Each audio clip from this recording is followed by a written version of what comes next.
Occupational safety and health मतलब व्यावसायिक सुरक्षा और स्वास्थ्य। ऑक्यूपेशनल सेफ्टी में हमने रूल्स ऑफ इंडस्ट्रियल सेफ्टी और रीजंस ऑफ एक्सीडेंट्स के बारे में सीखा, जो कि प्रीवियस वीडियो में है। इस वीडियो में हम ऑक्यूपेशनल हेल्थ के बारे में सीखने वाले हैं, जिसमें कवर होंगे total 2 topics. First, occupational hazards मतलब व्यावसायिक खतरा, और second, basic first aid treatment मतलब प्राथमिक उपचार। Hi friends, my name is Jaipal and welcome to our channel aura.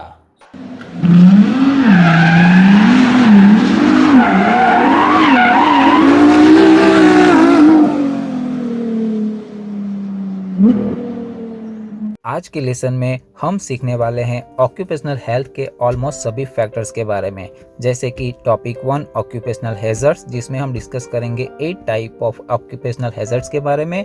Topic 2 basic first aid treatment, जिसमें हम काफ़ी कुछ कवर करने वाले हैं, जैसे कि बेसिक फर्स्ट एड ट्रीटमेंट के 3 महत्वपूर्ण तथ्य। बेसिक फर्स्ट एड ट्रीटमेंट मतलब प्राथमिक चिकित्सा की ABC, प्राथमिक चिकित्सा देने वाले के लिए गाइडलाइंस। आर्टिफिशियल रेस्पिरेशन क्या है और किसको देना है। आर्टिफिशियल रेस्पिरेशन मतलब कृत्रिम श्वसन की प्रिपरेशंस, और अंत में मोस्ट इम्पोर्टेंट कृत्रिम श्वसन की 5 प्रचलित मेथड्स। इस वीडियो के किसी भी टॉपिक को डायरेक्ट देखने के लिए वीडियो के डिस्क्रिप्शन में जाकर उस टॉपिक के सामने दिए गए टाइम कैप्शन पे क्लिक करें। Topic 1 occupational hazards, 8 types of occupational hazards. Physical hazards मतलब शारीरिक खतरा, जैसे कि ज़्यादा शोर वाले माहौल में काम करने से हमारी सुनने की क्षमता कम हो सकती है। ज़्यादा वाइब्रेशन वाले टूल्स और इक्विपमेंट्स के साथ काम करने से भी नुकसान होता है, और रेडिएशन वाली जगह पे सबसे अधिक खतरा होता है। केमिकल हैजर्ड्स मतलब रासायनिक खतरा, ज्वलनशील, विस्फोटक, विषैले और रेडियो एक्टिव केमिकल्स के संपर्क में आने से भी नुकसान होता है। बायोलॉजिकल हैजर्ड्स मतलब जीव विज्ञान संबंधी खतरा, जैसे कि बैक्टीरिया, वायरस, फंगी और इन्फेक्शन वाली जगह पे काम करने से खतरा होता है। फिजियोलॉजिकल हैजर्ड्स मतलब शारीरिक विज्ञान संबंधी खतरा, जैसे कि बढ़ती आयु, बीमारी, बुखार और थकावट के कारण भी वर्क प्लेस पे खतरा बढ़ जाता है। साइकोलॉजिकल हैजर्ड्स मतलब मनोवैज्ञानिक खतरा, जैसे कि धूम्रपान, नशा, हिंसक वृत्ति जैसी खराब आदतें और अप्रशिक्षित होने से भी वर्क प्लेस पे खतरा बढ़ जाता है। मैकेनिकल हैजर्ड्स, जैसे कि अयोग्य मैनेजमेंट और सेफ्टी इक्विपमेंट्स की कमी के कारण वर्क प्लेस पे खतरा बढ़ जाता है। इलेक्ट्रिक खतरा, जैसे कि अर्थिंग या फ्यूज ना होने से, या फिर शॉर्ट सर्किट, लीकेज या खुला तार होने से इलेक्ट्रिक खतरा बढ़ जाता है और जानहानि और माल हानि होने की संभावना बढ़ जाती है। अर्गोनोमिक हैजर्ड्स मतलब कार्यक्षमता संबंधी खतरा, जैसे कि मशीन की डिजाइन या लेआउट गलत होने से, या फिर गलत टूल्स का उपयोग करने से, या हाउसकीपिंग और मैनुअल हैंडलिंग की टेक्निक खराब होने से कार्यक्षमता संबंधी खतरा बढ़ जाता है। तो दोस्तों, ये थे ऑक्यूपेशनल हैजर्ड्स के प्रकार, जिसको समझ के हम होने वाले नुकसान से बच सकते हैं। Topic 2 basic first aid treatment मतलब प्राथमिक चिकित्सा। दोस्तों, चलिए समझते हैं प्राथमिक चिकित्सा का मतलब क्या होता है। घायल व्यक्ति को मेडिकल ट्रीटमेंट मिले उससे पहले उसको खतरे से बाहर रखते हुए उसकी चोट में राहत मिले या चोट में वृद्धि ना हो या जान का खतरा ना हो, ऐसे कदम उठाना उसको कहते हैं प्राथमिक चिकित्सा। दोस्तों, प्राथमिक चिकित्सा एक बहुत ही आसान जीवन रक्षा टेक्निक है, जो कि सामान्य ट्रेनिंग लेने के बाद कोई भी व्यक्ति दे सकता है। दोस्तों, प्राथमिक चिकित्सा को 3 महत्वपूर्ण तथ्यों द्वारा प्रस्तुत किया जा सकता है। एक, प्रिजर्व लाइफ मतलब जीवन बचाना। दूसरा, प्रिवेंट फर्दर हार्म मतलब आगे होने वाली क्षति को रोकना। और तीसरा, प्रमोट रिकवरी मतलब स्वास्थ्य लाभ को बढ़ावा देना। तो दोस्तों, चलिए इन तीनों तथ्यों को समझते हैं। जीवन बचाना। दोस्तों, बेहोश व्यक्ति किसी भी हालत में मिल सकता है। अगर उसकी बॉडी की पोजीशन ऐसी हो जिससे उसको सांस लेने में तकलीफ हो रही है, तो उसकी जान भी जा सकती है। तो दोस्तों सबसे पहले बेहोश व्यक्ति को ऐसे लेटाना चाहिए कि उसको सांस लेने में तकलीफ ना हो। इससे बेहोश व्यक्ति को आमतौर पर होने वाली मौत से बचाया जा सकता है। आगे होने वाली क्षति को रोकना, इसमें घायल को और नुकसान ना हो उस बात का ध्यान रखा जाता है, जैसे कि रक्त का बहाव और ना बढ़े उसके लिए किया जाने वाला उपाय। स्वास्थ्य लाभ को बढ़ावा देना, इसमें दर्दी को जल्दी से जल्दी रिकवरी मिले ऐसी कोशिश की जाती है, जैसे कि प्लास्टर करना। दोस्तों अब हम सीखेंगे प्राथमिक उपचार की ABC। ए फॉर एयरवे मतलब वायुमार्ग। यह सुनिश्चित करें कि रोगी की श्वास नली सही है या नहीं, अर्थात यह ध्यान देना चाहिए कि रोगी का वायुमार्ग साफ हो। अगर उसमें अवरोध होगा तो उसकी जान भी जा सकती है। बी फॉर ब्रीदिंग मतलब श्वसन। अगर व्यक्ति की श्वसन प्रक्रिया रुक गई हो तो जल्द ही उसकी मृत्यु हो सकती है, अर्थात उसको तुरंत ही श्वसन प्रक्रिया में सहयोग करना चाहिए ताकि उसको बचाने की अगली क्रिया को पूरा किया जा सके। सी फॉर सर्कुलेशन मतलब परिसंचरण। ब्लड सर्कुलेशन द्वारा व्यक्ति जीवित रहता है, अर्थात अगर ब्लड सर्कुलेशन नहीं हो रहा है तो व्यक्ति की मृत्यु हो सकती है। अगर दिमाग को पर्याप्त मात्रा में ब्लड नहीं पहुंच रहा है तो ब्रेन डैमेज भी हो सकता है। दोस्तों प्राथमिक चिकित्सा देने वाले व्यक्ति को कुछ चीज़ें ध्यान में रखना बहुत ही जरूरी है, जैसे कि स्थिति का आकलन करें। कई ऐसी वस्तुएं हैं जिनके कारण प्राथमिक चिकित्सा देने वाले को खतरा हो सकता है, जैसे धुआं, जहरीला गैस, आग, हिलती इमारत या इलेक्ट्रिक वायर या फिर अन्य ऐसी खतरनाक अवस्था जिसमें प्राथमिक चिकित्सा देने वाले को तुरंत नहीं दौड़ पड़ना चाहिए, जिससे उसको जान का खतरा हो। घायल व्यक्ति को स्थानांतरित करने से बचे। जब तक अत्यधिक खतरा ना हो घायल व्यक्ति को स्थानांतरित नहीं करना चाहिए। घायल व्यक्ति को स्थानांतरित करने से उसके घाव और बढ़ सकते हैं, विशेषकर यदि रीढ़ की हड्डी में हुई चोट। आपातकालीन सेवाओं को बुलाएं। जितना जल्दी संभव हो आपातकालीन सेवाओं को सूचित करें या फिर किसी और को आपातकालीन सेवाओं को बुलाने के लिए सूचित करें। अगर आप अकेले हैं तो सबसे पहले उसकी सांसें चालू करें, उसके बाद आपातकालीन सेवाओं को बुलाएं। व्यक्ति को अकेला ना छोड़ें। घायल की प्रतिक्रिया को जांचें। अगर व्यक्ति बेहोश है तो उसे हिलाकर, उससे बात कर उसे होश में लाने का प्रयत्न करें। यदि कोई व्यक्ति प्रतिक्रिया नहीं दे रहा है तो उसे सावधानी से बाजू की ओर पलटे और उसका सांस मार्ग खोलने की कोशिश करें। सिर और गर्दन एक सीध में रखें। सर पकड़कर सावधानी से उसे पीठ के बल पलटिए। किसी व्यक्ति को अगर करंट लगा हो या फांसी लगाई हो या पानी में डूबा हो या किसी दुर्घटना से ग्रसित हो तो उस सिचुएशन में हमें सबसे पहले उसकी नब्ज चेक करना है। हाथ की नाड़ी चेक करके अगर पता नहीं चल रहा है तो गर्दन के नीचे जो नाड़ी होती है वहाँ पे अंत तक इंडिकेशन मिलता है, तो हम अगर वहाँ पे हाथ रखेंगे तो पता चलेगा कि उसकी हार्ट बीट चल रही है या नहीं। अगर हार्ट बीट चल रही है तो उसकी सांसें चेक करना है। उसके लिए उसकी छाती और पेट की अप्स एंड डाउन मूवमेंट को देखना है, या फिर उसके लिए सबसे आसान तरीका उसके मुंह और नाक के पास अपने कानों को ले जाए तो हमें आवाज सुनाई देगी। अगर उसकी सांसें नहीं चल रही है तो उसे आर्टिफिशियल रेस्पिरेशन देने की जरूरत है, मतलब कृत्रिम श्वसन।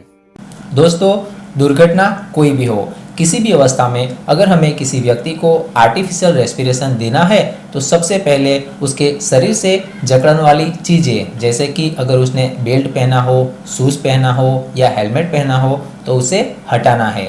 उसके कपड़े ढीले करना है। उसके कपड़ों में या शरीर में कोई नोकीली चीज़, चुभने वाली चीज़ अगर है तो उसको हटाए। उसके सिर के नीचे से पत्थर का टुकड़ा या कोई भी चुभने वाली चीज़ हो तो उसे हटाए। घायल व्यक्ति को खुले में लेटाए। उसके मुंह में कोई चीज़ हो तो उसे निकाल दे। जख्मी हुए हिस्से पे पट्टी लगाएं। दोस्तों आर्टिफिशियल रेस्पिरेशन की किसी भी मेथड को अप्लाई करने से पहले इतनी तैयारी करना आवश्यक है। दोस्तों, आर्टिफिशियल रेस्पिरेशन की काफ़ी सारी मेथड्स होती हैं, जिसमें से कुछ मेथड्स प्रचलित हैं, जैसे कि Schafer's method, Silvester's method, Holger Nielsen's method, mouth to mouth method और CPR। Method 1, Schafer's method. व्यक्ति को शॉक के अलावा और कोई शारीरिक चोट ना पहुंची हो, उस सिचुएशन में यह मेथड बेस्ट है। दुर्घटनाग्रस्त व्यक्ति को पेट के बल उल्टा लेटाए और उसके दोनों हाथ सिर की ओर सीधे रखे ताकि उसको सांस लेने में तकलीफ ना हो। चिकित्सा देने वाला व्यक्ति यानी रेस्क्यूअर घायल की कमर के पास अपने दोनों घुटनों के बल पे बैठे और घायल की कमर के ऊपर पसली पे अपने दोनों हाथ रखे। घायल की पीठ पे आगे की ओर झुक के नीचे की ओर प्रेशर करे। ऐसा 1, 2, 3 काउंट करके 3 बार प्रेशर करे और 4, 5 काउंट करके प्रेशर को हटाए। ऐसा करने से घायल के फेफड़ों का संकुचन और विस्तार होगा, जिससे उसे नॉर्मल सांस लेने में मदद मिलेगी। घायल जब तक नॉर्मल सांस लेना चालू ना करे तब तक यह प्रक्रिया चालू रखे। तो ऐसे सेफर्स मेथड का प्रयोग करके आर्टिफिशियल रेस्पिरेशन मतलब कृत्रिम श्वसन दे सकते हैं।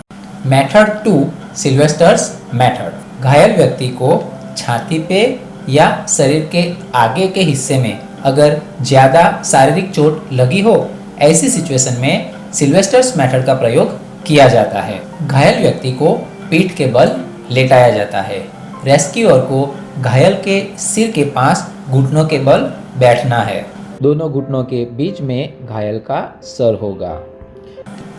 इस मेथड में घायल की दोनों कलाइयों को पकड़ते हुए उसकी छाती के पास लाए, एक दूसरे के ऊपर रखे और छाती को दबाए। ऐसा करने से घायल के फेफड़ों में अगर कोई ब्लॉकेज होगा तो वो दूर होगा। 1, 2, 3 काउंट करके चेस्ट को 3 बार दबाए और 4, 5 काउंट करके घायल के हाथ को पीछे की ओर खींचे। इससे घायल को सांस लेने में आसानी हो। यह प्रक्रिया 1 मिनट में 12 बार करना है। श्वसन प्रक्रिया नॉर्मल ना हो तब तक यह प्रक्रिया करते रहना है। बीच बीच में उसकी स्थिति को चेक करते रहना है। अगर उसकी श्वसन प्रक्रिया नॉर्मल चलना शुरू हो जाए तो उसके आगे के इलाज के लिए ध्यान देना है। तो दोस्तों, इस प्रकार सिल्वेस्टर्स मेथड का प्रयोग करके घायल व्यक्ति को आर्टिफिशियल रेस्पिरेशन दे सकते हैं। Method 3, Holger Nielsen's method. इस मेथड में घायल को पेट के बल लेटाना है। रेस्क्यूअर को घायल के सिर के पास घुटनों के बल बैठना है। दोनों घुटनों के बीच में घायल का सिर रहेगा। घायल के दोनों हाथों को मोड़ के उसके मुंह के नीचे रखना है ताकि उसे नुकसान ना हो। इस पोजीशन में अपनी दोनों कलाइयों को मोड़ते हुए घायल की पीठ के ऊपर रखें और प्रेशर देना चालू करें।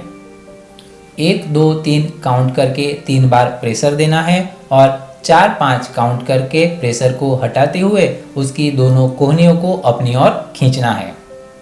ये प्रक्रिया 1 मिनट में 10 बार करना है। घायल व्यक्ति नॉर्मल सांस लेना चालू ना करे तब तक यह प्रक्रिया चालू रखना है। उसके बाद उसकी नेक्स्ट ट्रीटमेंट के लिए ध्यान देना है। तो दोस्तों, ये थी होल्गर नेल्सन्स मेथड, जिससे आर्टिफिशियल रेस्पिरेशन दिया जा सकता है। Method 4, mouth to mouth method. Artificial respiration की प्रक्रियाओं में से ये प्रक्रिया सबसे आसान है। ये प्रक्रिया का उपयोग किसी भी सिचुएशन में किया जा सकता है। इस मेथड में घायल व्यक्ति को पीठ के बल लेटाया जाता है। घायल की पीठ के नीचे तकिया रखा जाता है जिससे घायल का मुंह नीचे रहे। घायल का मुंह खोल के चिकित्सा देने वाला व्यक्ति गहरी सांस लेकर उसके बाद घायल का नाक बंद करके उसके मुंह के ऊपर अपना मुंह लगाकर प्रेशर से हवा अंदर भरता है। ऐसा करने से घायल के फेफड़े फूलते हैं। चिकित्सा देने वाला व्यक्ति अपना मुंह हटा लेता है जिससे घायल के शरीर के अंदर की हवा बाहर निकलती है। ऐसा 8 से 10 बार करने से घायल के फेफड़ों का संकुचन और विस्तार होता है जिससे घायल को प्राकृतिक श्वसन चालू करने में सहायता मिलती है। तो दोस्तों, इस तरह माउथ टू माउथ मेथड का प्रयोग करके आर्टिफिशियल रेस्पिरेशन दिया जाता है। मेथड 5 CPR मतलब कार्डियोपल्मोनरी रिससिटेशन। टाइमली CPR देने से व्यक्ति के फेफड़ों और हृदय को पुनः जीवित किया जा सकता है। इस मेथड में घायल को खुली जगह में फ्लैट और हार्ड सरफेस पे पीठ के बल लेटाएं।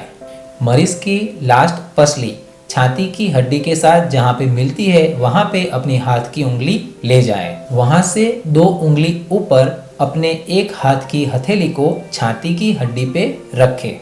उसके ऊपर अपने दूसरे हाथ की हथेली रखें। दोनों हाथ की उंगलियां एक दूसरे से ऐसे बांधें ताकि उंगलियां छाती को स्पर्श ना करें। छाती को केवल नीचे के हाथ की हथेली स्पर्श करे।